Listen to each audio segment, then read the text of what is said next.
กับสบายดีพ่อแม่พี่น้องพบเพาะกับเบาพ่นคือเก่านะพี่น้องเนาะมื้อนี้เบาพ่นสิพาพี่น้องไปหาเห็ดเนาะพี่น้องว่าสิได้หรือบ่ได้ก็เบิ่งนำกันเนาะเบาพ่นสิพาไปเนาะเพราะว่าช่วงนี้ฝนตกดุเห็ดน่าจะออกเนาะพี่น้องแล้วเบาพ่นสิพาไปหา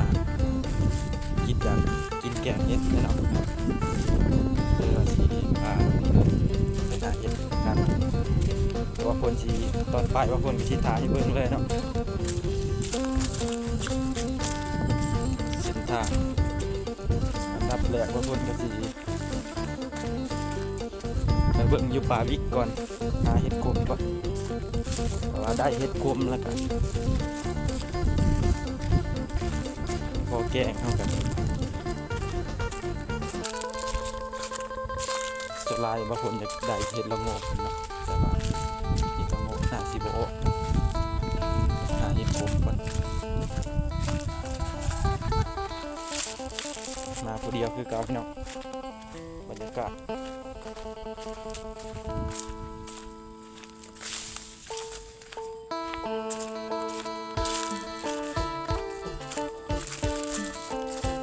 ตอนนี้มันจะเป็นปลาบิ๊กเลยพี่น้องเด้อ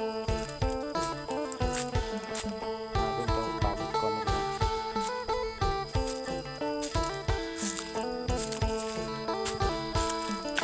บรรยากาศยามฝน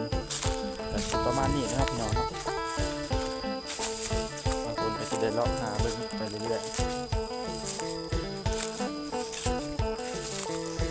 ไปหาเห็ดพอเห็ดยางเก่านะพี่น้องก็แต่ว่าเป็นเห็ดกินเด้อเห็ดคมก็เอาถ้าเป็นเห็ดเบื่ออะไรก็บ่เอาเนาะก็กินบ่ได้เนาะเดินทางไปประมาณนี้นะพี่น้องเด้อไปมักคลิปบางคนก็ฝากกดไลค์กดแชร์นี่เด้อเพื่อเป็นกำลังใจเนาะบางคนนี่เนาะ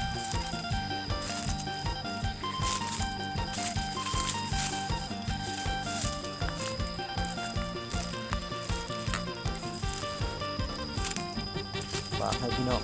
กดไลค์กดแชร์ให้บางคนนี่เพื่อเป็นกำลังใจถ่ายคลิปต่อไปนะพี่น้องเนาะบรรยากาศเลาะมาได้ประมาณ 2-3 นาทียังบ่เห็นเห็ดแต่ว่ามาเห็นเห็ดอันนี้พี่น้องมันเป็นจากเห็ดปีจังนะพี่น้องแต่ว่าคือสิกินบ่ได้นะพี่น้องเนาะเป็นเห็ดเบื่อบ่บางคนก็บ่เคยกินหรอกเลาะได้6 นาทีก็ยังบ่มีเนาะหรือว่ามันบ่ออกพี่น้องเนาะคันว่าบ่มีเห็ดแถวปลาดิบเนี่ยบางคนก็สิพาพี่น้องไปเลาะหาเห็ดละโงกต่อนะเพื่อเห็ดละโงกเห็ดบดนะพี่น้อง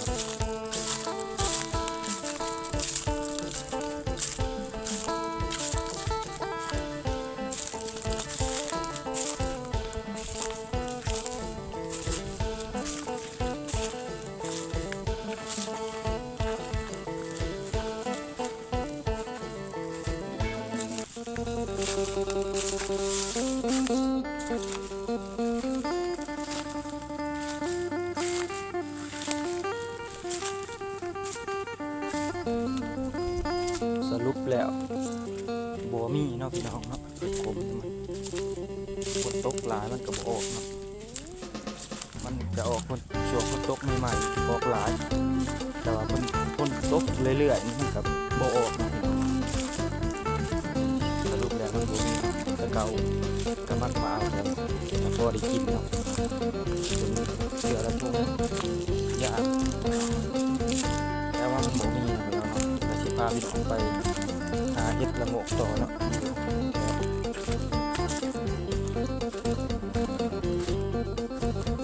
เส้นทางไปกับคนขางพุกเนาะพี่น้องบรรยากาศธรรมชาติเนาะจะสิประมาณนี้เด้อพี่น้องเด้อคนขาง หกเนาะสิเลาะหาเห็ดละโงกพาพี่น้องชมน้ำกันนะพี่น้องเนาะฝากกดไลค์กดแชร์ให้บ่าวพลเด้อพี่น้องเด้อ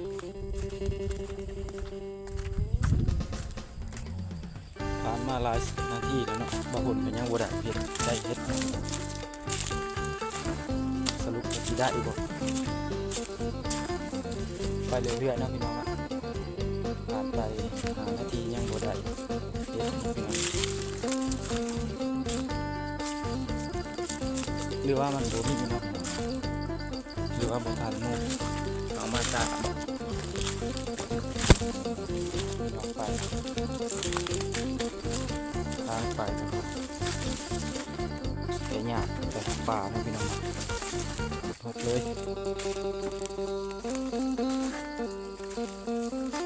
บางคนที่เอาเบิดเห็นอย่างเอาอันที่ว่ากินได้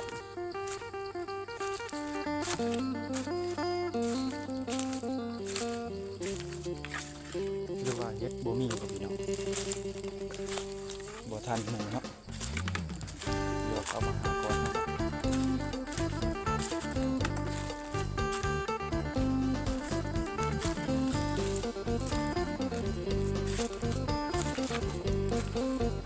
หลอกไปเรื่อยๆกัน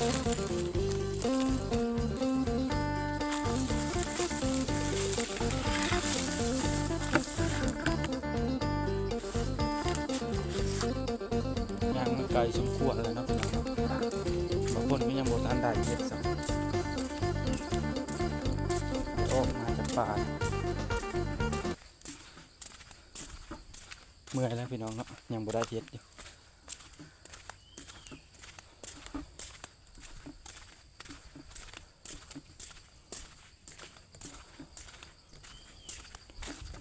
แล้วเราก็สิมุ่งหน้าไปสายห้วยเลยถ้าว่าเห็นหน่อไม้ก็สิสับเอาเลยเนาะพอได้เมื่อต้มหรือว่าแกงพอได้กินเนาะพี่น้องเนาะพอได้มีของกินง่ายถ่ายสุดบางคนก็ได้มาจบที่ก่อหน่อไม้นะพี่น้องบางคนบ่ได้สำเห็ดเสียหน่อไม้แทนเนาะพี่น้องผมจะได้เอาหน่อไม้แทนเนาะเห็ดแล้วบ่ได้นะพี่น้องเอาหน่อไม้แทนก่อนพอได้มีของกินง่ายก่อนนะพี่น้องหลังจากนั้นเราก็จะไปหาเห็ดเลยได้เห็ดเอาเห็ด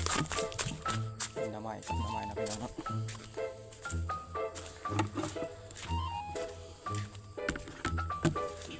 ตั้งใจไว้สิไปหาเห็ดสุดท้ายบ่ได้เห็ดนะพี่น้องเนาะ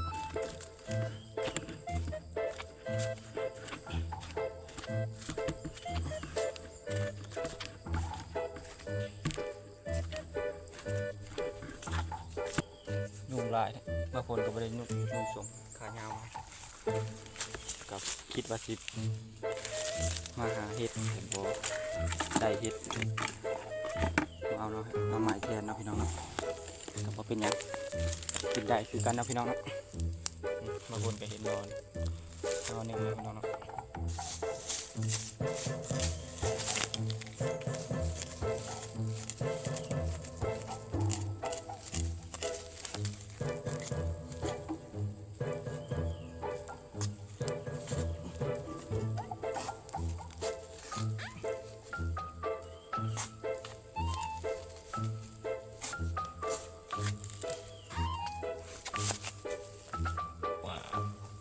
ว้าว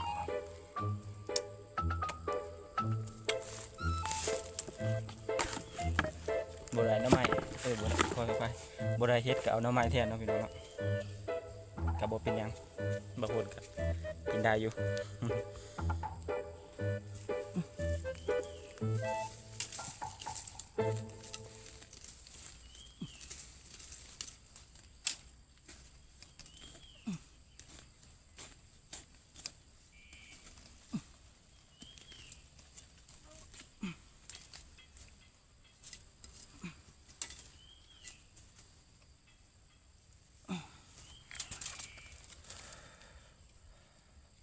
มันหมานะพี่น้องเนาะ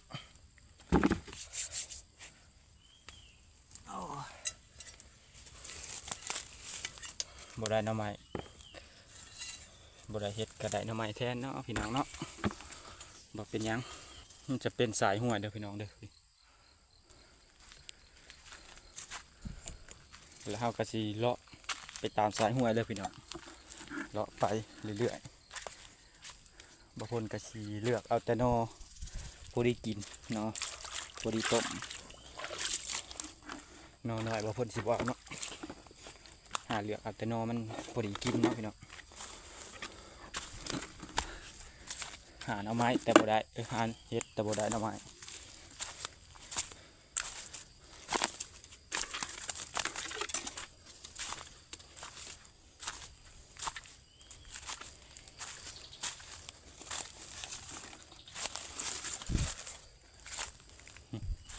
เป็นแหนงน้อยๆนี่ว่าฝนสิบ่เอาเนาะเห็นว่าพี่น้องเป็นแหนงน้อยๆนี่บ่ฝนก็สิบ่เอาตอนอีพีก่อนบ่ฝนมาหาตอนหน่อไม้ยังออกบ่หลายตอนบ่ฝนเอาเนาะแต่ทีนี้บ่เอาเนาะสิเหลือเอาแต่หน่อใหญ่ๆพอดีแกงพอดีกิน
ค่อนข้างเอายากเนาะพี่น้องเนาะ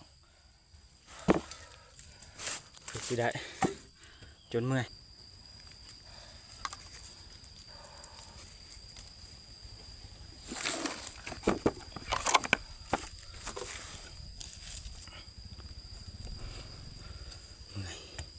เมื่อยแล้วพี่น้องเหงื่อออกเลาะจนเมื่อยเนาะพี่น้องเนาะเพื่อสิได้หน่อไม้แต่ว่าฝนก็ยังเห็นหน่อไม้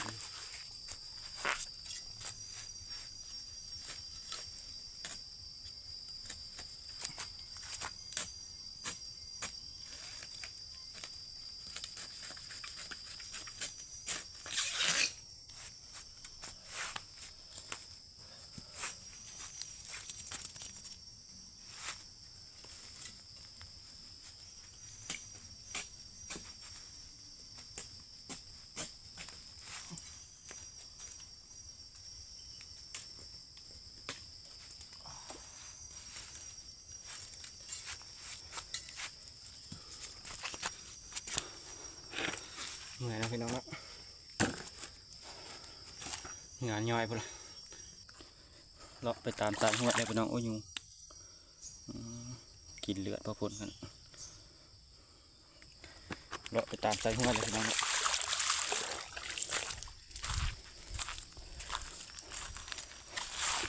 ทางไปต้องระวังนะพี่น้อง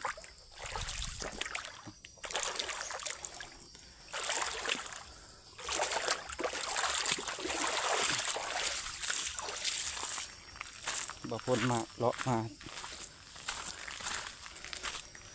ก็ได้ยิบนะพี่น้องนะ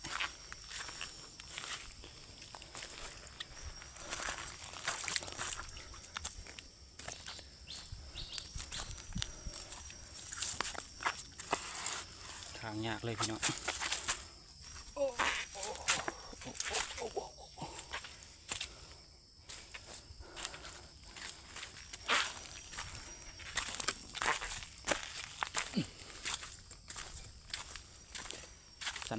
เส้นทางไปสิประมาณนี้เด้อพี่น้องเด้อ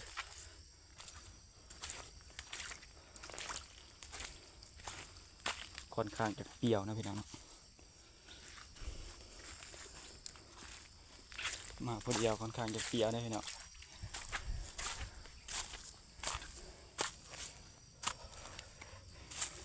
บ่ได้ตั้งใจว่าสิมาหาหน่อไม้เนาะพี่น้อง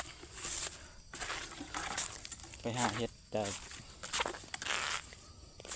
ดวงสวยเนาะบ่ได้เห็ดเลยมาเอาหน่อไม้แทนเนาะพี่น้องทางไปก็เมื่อยขามห้วยตลอดหน่อไม้ก็สิประมาณนี้เด้อพี่น้องเด้อก็ได้หลายพอสมควรเนาะก็สิหาเติมอีกจาก4-5 หน่อบางคนก็สิได้ยากเนาะสิเลาะเมื่อแล้วก็หาเห็ดไปเลยบางทีได้เห็ดนำเนาะ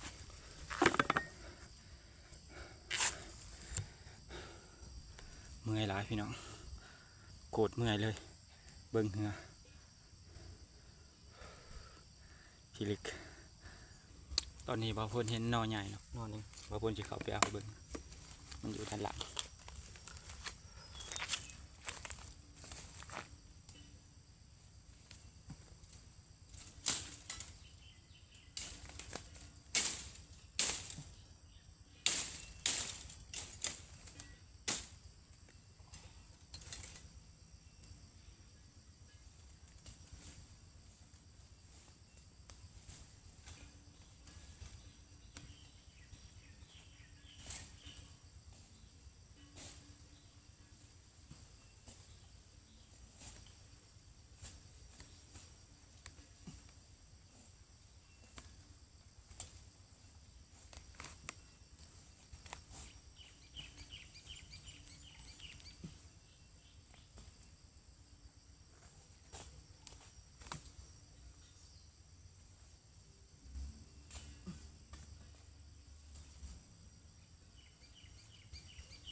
ค่อนข้างที่เอายากเนาะพี่น้องเนาะ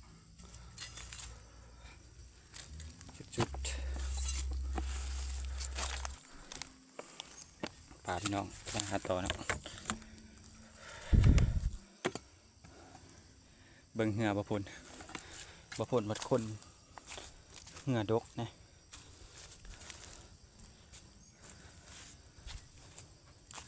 เหงือนี่จักมาแต่สิได้ความว่าเส้นทางอันตรายเลยพี่น้องต้องบางคนก็ได้ระมัดระวังเนาะงานมันสีมือเส้นทางเฮาคอยย่างเอานะพี่น้องเนาะ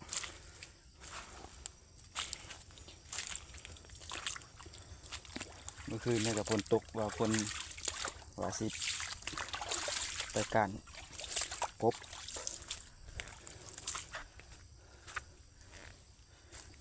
เลยบ่ได้ไปเนาะพี่น้องเนาะบางคนเมื่อยมาแต่เวียกไปเฮ็ดเวียกซอยอ้ายขุดหลักหัว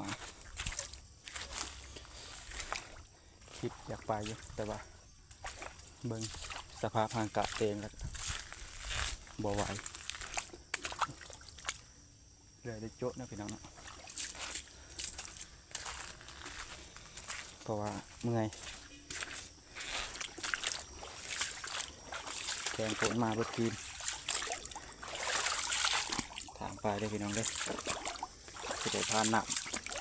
อย่างนี้แหละ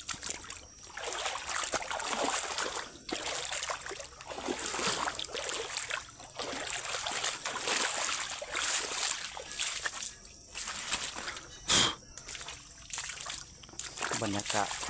ธรรมชาติบ้านเฮากับซ้ำนี้เนาะพี่น้องเนาะกินอยู่กับธรรมชาติคนบ้านนอกก็กินอยู่สบายกินง่าย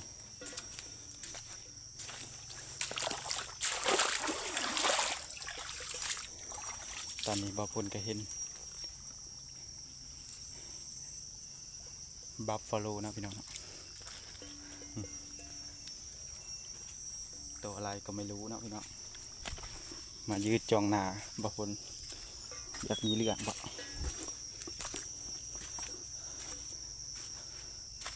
จ้องหน้าว่าพลคืออยากมีเรื่อง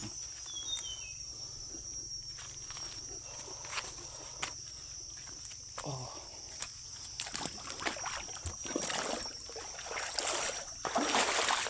ทางป่า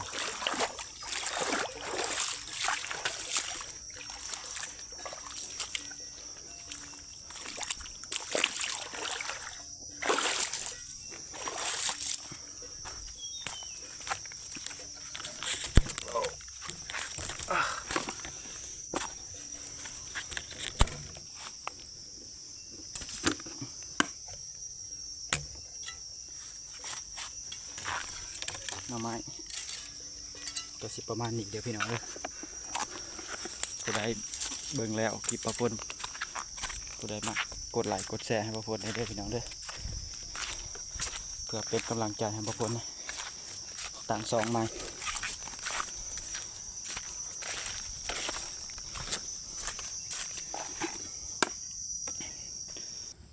เลาะโคตรไกลแล้วพี่น้องประพลก็สิเลาะเมื่อเนาะบัดนี้เมื่อยน้ำกินก็บ่ได้เอามาซะหิวน้ำเลย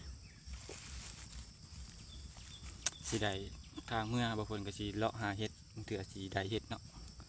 ส่วนน้ำไม้บางคนก็หลายเติบเห็นอยู่ป่ะพี่น้องบางคนเอาพอแต่พอดีต้มนะพี่น้อง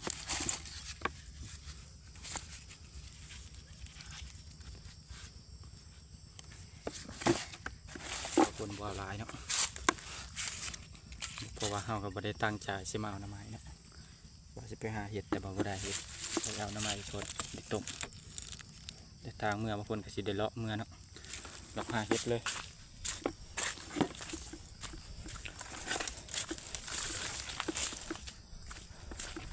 ผู้ใดเบิ่งคลิปบ่าวพลก็ฝากกดไลค์กดแชร์ให้บ่าวพลเด้อพี่น้องเด้อ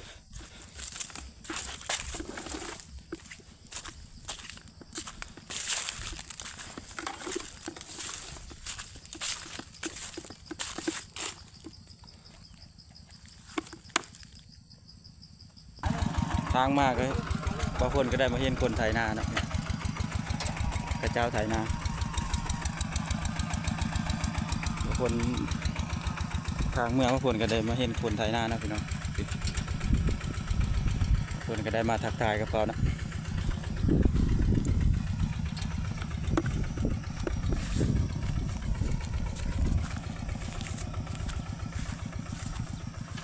กระเจ้าฮอดฤดูยามหน้าแล้วพี่น้องเนาะกระเจ้าได้ไถขุดหน้าไว้เนาะ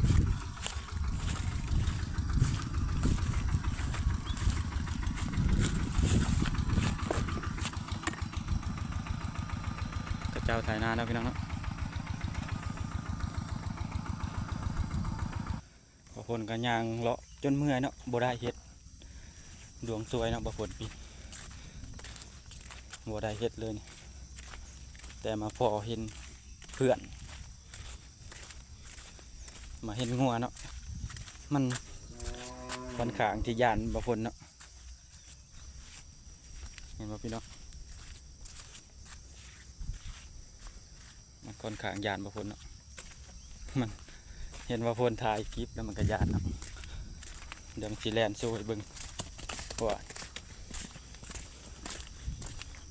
งัวเนาะยานบางคนเนาะงัว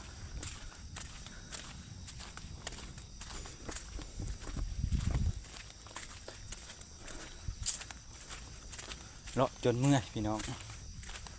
บ่พอเฮ็ดเลยแม้แต่ดอกเดียว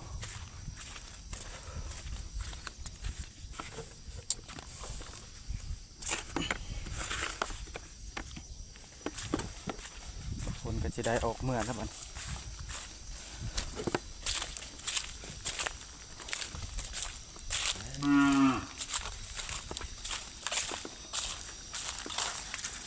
ในทางเมื่อพระพลก็มาฟอดปลาหน่อไม้อีกเนาะพี่น้องเหนื่อยเลยอยู่น้ำก็พอหิวน้ำเนาะพระพลก็สิบ่เอาหน่อไม้พอละพระพลพอแล้วเนาะกันเห็นน้อยใหญ่ก็ห้ามใจบ่ได้เอาเนาะแบบคือน้อยใหญ่ไปห้ามใจบ่ได้เอาเนาะพี่น้อง ม้ลาย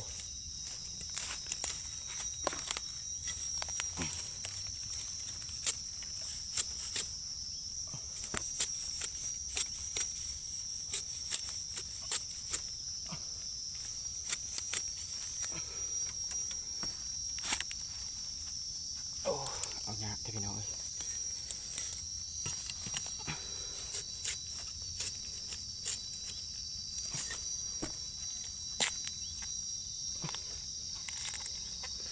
ค่อนข้างที่จะเอายากเลยพี่น้องเด้อ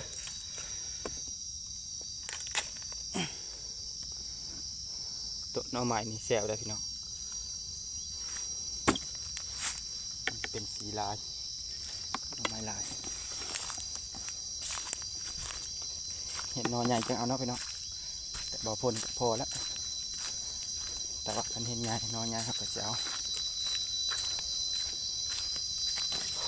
โคตรเมื่อยเลยไปหาเห็ดแต่บ่ได้เห็ดเนาะพี่น้องเนาะมาเห็นหน่อไม้แทนเอาหน่อไม้ซะ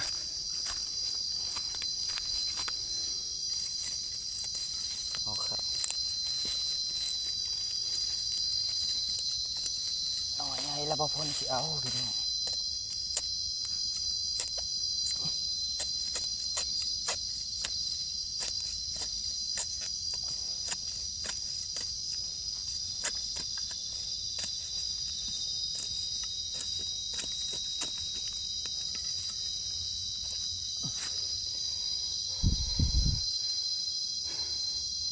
เมื่อยเลยพี่น้อง